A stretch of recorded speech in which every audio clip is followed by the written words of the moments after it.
Ayun no. Kamusta po? Kakaot lang po namin, no? Araw po ng Friday ngayon. Pero bukas ay may pasok po kami ulit.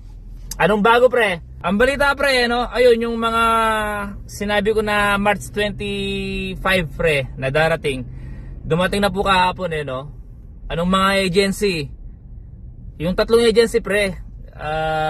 Venture Management, ISO, Magsaysay Global. Yun po yung agency dito, no? Partnership po ng company, no? Yung agency na yun. Ngayon, anong gagawin nila? Bali bago sila papasok sa planta, pre, mag-orientation muna yung mga yan, pre, no? Briefing muna. 3 araw yan, pre, bago sila pumasok sa planta. Tapos, pre, makikipagkita sila sa mayor dito sa Nipawa, pre, no? Tapos sa bangko at kung ano-ano pa, pre, ang gagawin nila sa loob ng 3 araw. Yun lang, pre, no? In-update ko lang kayo na gusto ko lang sabihin sa inyo na mapayapang dumating po yung mga kabayan natin, okay? Kahapon po ng alas 4 na madaling araw sila dumating. Ayos na, mga pre.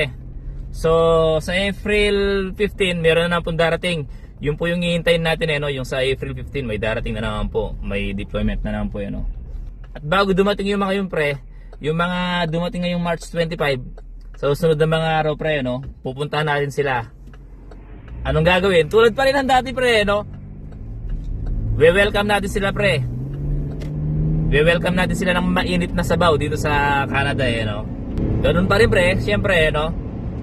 Tatanungin natin sila, i-interviewin natin sila, pre, kung ano ba yung experience sila, kung saan sila nanggaling, kung ex-abroad ba sila, at kung ano-ano mga requirements ang kanilang kinuha, pre, no? Update ko lang kayo. Muli, si Artin Butcher po ito, na nagsasabing mag-ingat po tayo palagi and God bless.